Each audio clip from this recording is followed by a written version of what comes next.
ارشاد فرمایا مدنی کریم صلی اللہ تعالی علیہ وسلم نے اور لوگوں اس وقت اپنے آپ کو بچانا، اپنے دین کو بچانا، اپنے ایمان کو بچانا. لوگ اتنے بگڑ جائیں گے، لوگ اتنے برباد ہو جائیں گے، لوگ اتنے تباہ ہو جائیں گے. صبح کو آدمی مومن ہوگا، شام کو موت آئی تو جنازہ کافر کا اٹھ رہا ہوگا.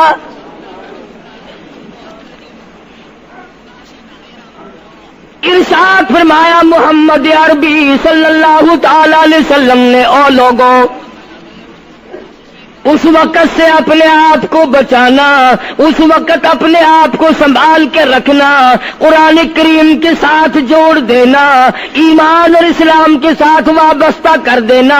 لوگ اتنے بگڑ جائیں گے، ہر کوٹھی، ہر بنگلہ، ہر مکان، ہر دکان، ہر ہوٹل، ہر تمام کے تمام چاروں طرف سے قرآن کریم کے بجائے، درود پاک کے بجائے، استغفار کے بجائے، کلمہ طیبہ کے بجائے کنجری کی آواز آنے لگے گی. ارشاد فرمایا محمد کریم صلی اللہ تعالی علیہ وسلم نے او لوگوں اس وقت اپنی زندگی کا خاص خیال کرنا.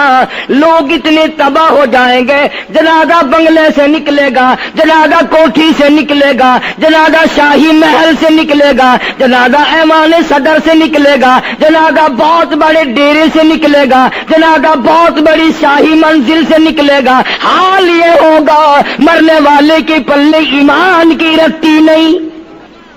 مشکاۃ شریف میں حدیث پاک موجود ہے. ارشاد فرمایا کالی کملی والے صلی اللہ تعالی علیہ وسلم نے او لوگوں موت کے وقت کی پیاس کا انتظام کرو. اتنی شدید پیاس لگتی ہے، اتنی سخت پیاس لگتی ہے، سمندر پلا دو پیاس نہیں بجھتی.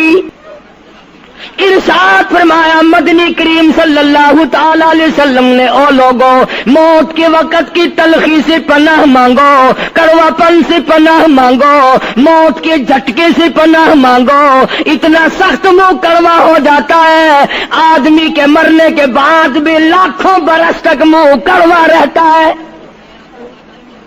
ارشاد فرمایا مدنی کریم صلی اللہ تعالی علیہ وسلم نے او لوگوں موت کے صدمے سے پناہ مانگو، موت کے جھٹکے سے پناہ مانگو، موت کے وقت سے پناہ مانگو. اتنا زبردست جھٹکا لگتا ہے، آدمی کے بدن میں منوں کے حساب سے لہو ہوتا ہے، جھٹکا لگنے سے ایک قطرہ باقی نہیں رہتا. ارشاد فرمایا مدنی کریم صلی اللہ تعالی علیہ وسلم نے او لوگوں موت کی تیاری کرو، قبر کی تیاری کرو. موت کا جھٹکا لگنے سے کانوں کے پردے پھٹ جاتے ہیں، آنکھوں کا نور ختم ہو جاتا ہے. ارشاد فرمایا محمد کریم صلی اللہ تعالی علیہ وسلم نے او لوگوں موت کے وقت کے پسینے سے پناہ مانگو.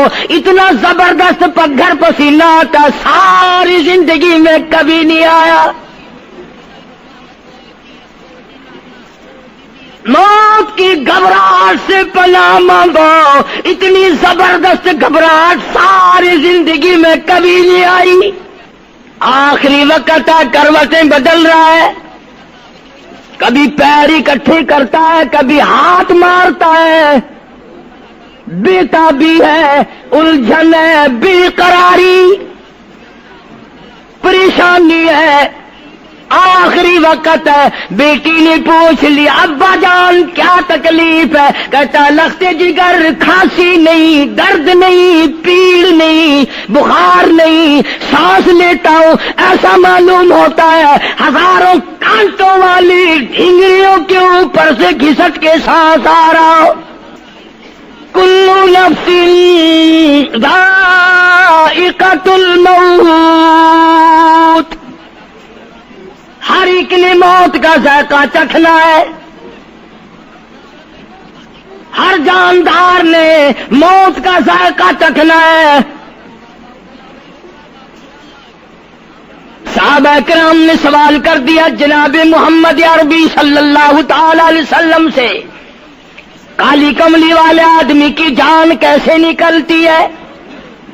فرمایا ریشمین کپڑا لے لو، خاردار جھاڑ پہ ڈال دو، پلہ پکڑ کے کھینچ لو، جیسے وہ تار تار ہو جاتا ہے آدمی کی یوں رگوں کو توڑ کے رکھ دیا جاتا ہے۔ حدیث پاک میں آتا ہے کہ فرشتہ رگوں میں غوطہ مار مار کر گھسیٹ گھسیٹ کر روح کو گھسیٹ کے لاتا ہے۔ والنازعات غرقا، قسم ہے ان فرشتوں کی جو روح کو رگوں میں سے غوطہ مار مار کر گھسیٹ کر لاتے ہیں۔ آج میری تیری کیا مجال ہے، کیا جرت ہے؟ کبھی سوچا بھی ہے کہ ایسا بھی وقت آنے والا ہے، نہ جانے گھر میں موت آئے گی، نہ جانے آپریشن روم میں آئے گی، نہ جانے ٹیکا لگتے ہوئے آئے گی، گولی کھاتے ہوئے آئے گی، یا سڑک پہ ایکسیڈنٹ میں موت آئے گی، کوئی نہیں جانتا، درود پاک پڑھتے ہوئے موت آئے گی، یا کنجری کا گانا گاتے ہوئے موت آئے گی۔ اس لیے مجذوب کرتا 2 دن کی زندگی پہ نہ اتنا اچھل کے چل، 2 دن کی زندگی پہ نہ اتنا اچھل کے چل، یہ راستہ ہی چل چلاؤ کا ہے، ذرا سنبھل کے چل۔ ہزاروں تیرے جیسے آئے، جب جانے لگے تو کوئی دنیا میں اندھیرا نہیں ہوا۔ خدا جانے یہ دنیا جلوہ گاہ ہے، ناز ہے کس کی؟ خدا جانے یہ دنیا جلوہ گاہ ہے، ناز ہے کس کی؟ ہزاروں اٹھ گئے لیکن وہی رونق ہے مجلس کی۔ نواب چلے گئے، راجے چلے گئے، صدر چلے گئے، وزیر چلے گئے، بڑے بڑے جج چلے گئے، دنیا پوری جگہ قائم ہے۔ کبھی تم نے بھی سوچا کہ ہم بھی جا سکتے ہیں؟ نہیں نہیں، ہمیں کون ہلا سکتا ہے؟ ہم بڑے مضبوط ہیں، ہمیں کون ہلا سکتا ہے؟ افسروں کو دیکھو، ان کی کھوپڑی بگڑی ہوئی، ملازمین کو دیکھو وہ خدا کے قرآن کے باغی، ذمہ داروں کو دیکھو وہ محمد مصطفیٰ کے دین کے باغی۔ ہم پیروں فقیروں مولویوں کو دیکھو، بہانے بنا بنا کر کے دین کا ستہ ناش کر رہے ہیں۔ تمام اعمال خدا کے سامنے، اس نے بڑوں بڑوں کو رگڑ دیا، تمہاری میری کیا ہستی ہے؟ کروڑوں کے مربوں کے مالک دنیا سے چلے گئے۔ لاہور انارکلی میں چلے جاؤ، قطب الدین ایبک کی قبر پہ جا کے دیکھو، جس کا ایک حکم ملتے ہی در خیبر سے چاٹا گام کی پہاڑیوں تک لرزہ مچ جاتا تھا۔ وہاں جا کے دیکھو لکھا، جن کی ڈنکی سے گرجتے تھے زمین و آسمان، جن کے ڈنکے سے گرجتے تھے زمین و آسمان، اور گھاس ہے ان کی قبر پر اور نشان کچھ بھی نہیں، جھاڑ ہے ان کی قبر پر اور نشان کچھ بھی نہیں۔ بادشاہوں کی قبروں پہ جھاڑ کھڑے ہیں، بڑی بڑی رانیوں کی قبروں پہ جھاڑ کھڑے ہیں، بڑی بڑی ملکاؤں کی قبروں پہ درخت کھڑے ہیں، بڑی بڑی حسین آنکھوں کو کیڑوں نے کھا کے ختم کر دیا، ایسے ایسے لب سرخ باریک پتلے لب کیڑوں نے کھا کے مکا دیے۔ اسی لیے قرآن کریم للکار کے کہتا ہے، فرمایا وَنُفِخَ فِي الصُّورِ فَإِذَا هُم مِّنَ الْأَجْدَاثِ إِلَىٰ رَبِّهِمْ يَنسِلُونَ۔ جب قیامت کا سور پھونکا جائے گا، ہر آدمی اپنی قبر سے نکلے گا، کہیں گے قالوا یا ویلنا من بعثنا من مرقدنا هذا ما وعد الرحمن وصدق المرسلون۔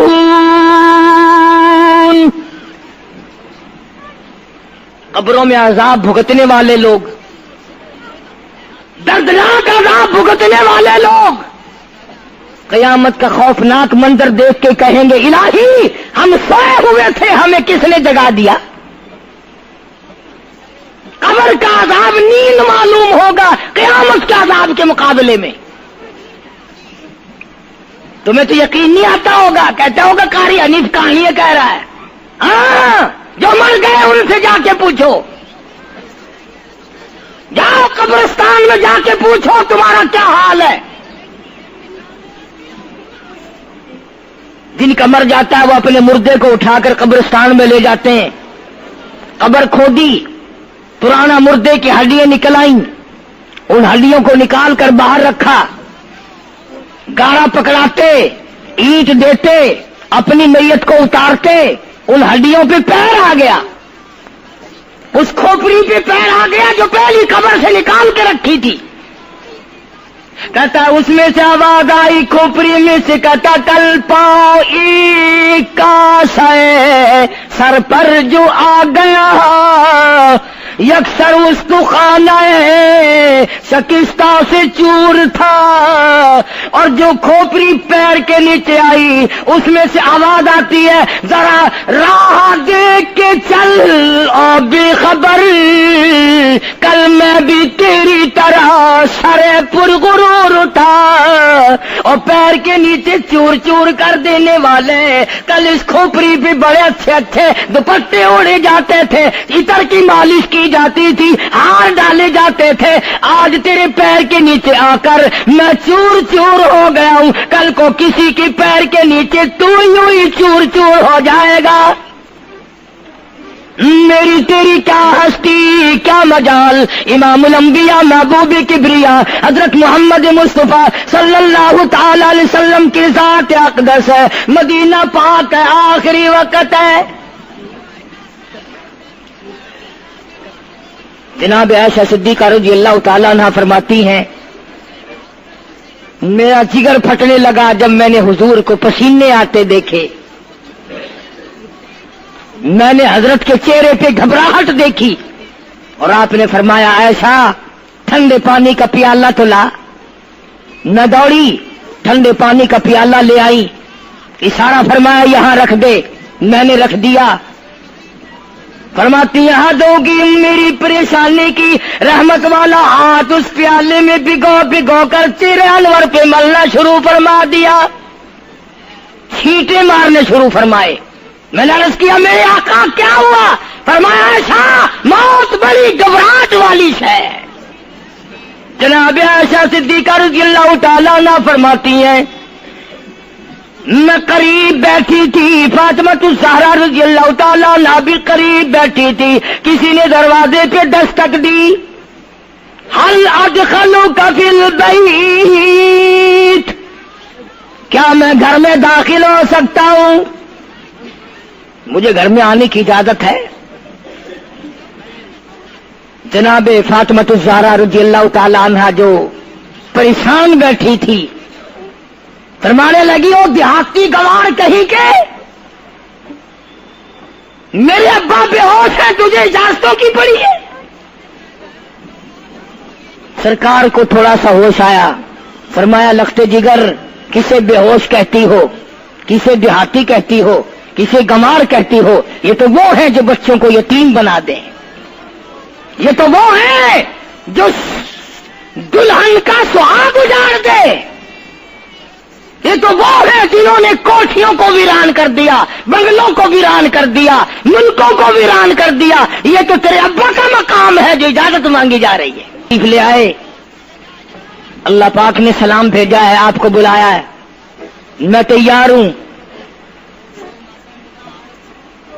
روح مبارک قبض کرنے لگے، گھٹنوں کے قریب پہنچے.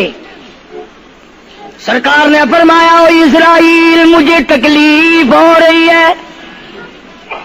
فرمایا میری کیا مجال ہے؟ عرض کیا آقا میری کیا مجال ہے آپ کو تکلیف دوں؟ میری کیا جرت ہے میں آپ کو تکلیف پہنچاؤں؟ فرمایا تو تکلیف پہنچا نہیں رہا اور مجھے اتنی تکلیف ہو رہی ہے کہ ساری زندگی میں کبھی نہیں ہوئی. آج میری ایک تمنا ہے، میری ایک آرزو ہے، میری ایک حسرت ہے، میرے دل کا ایک جذبہ ہے، اور وہ یہ ہے تو مجھے تکلیف نہیں دے رہا، اور مجھے اتنی تکلیف ہے ساری زندگی میں کبھی نہیں ہوئی۔ امت کے جن لوگوں کا دکھ دے گا ان کا کیا حال بنے گا؟ میری تمنا ہے ساری امت کو جو دکھ دینے ہیں وہ آج میں محمد رسول اللہ کی چھاتی پہ ختم کر لے، وہ ساری تکلیف مجھے پہنچا لے۔ آؤ امتیوں، نبی کی وفا دیکھ اور اپنی جفا دیکھ۔ تجھے اس نبی کی شکل سے پیار نہیں، تجھے اس نبی کی نورانی داڑھی سے پیار نہیں، تجھے اس نبی کے لباس سے پیار نہیں۔ جناب عائشہ صدیقہ رضی اللہ تعالیٰ عنہا فرماتی ہیں آواز پست ہوتی چلی گئی، ہمارا جگر پھٹتا چلا گیا، بالکل آواز بند ہو گئی، لب حرکت کرتے تھے۔ میں نے کان لگایا تو یہ آواز تھی، ربی حبلی امتی، ربی حبلی امتی، مولا میری امت کو معاف کر دے، مولا میری امت کو معاف کر دے۔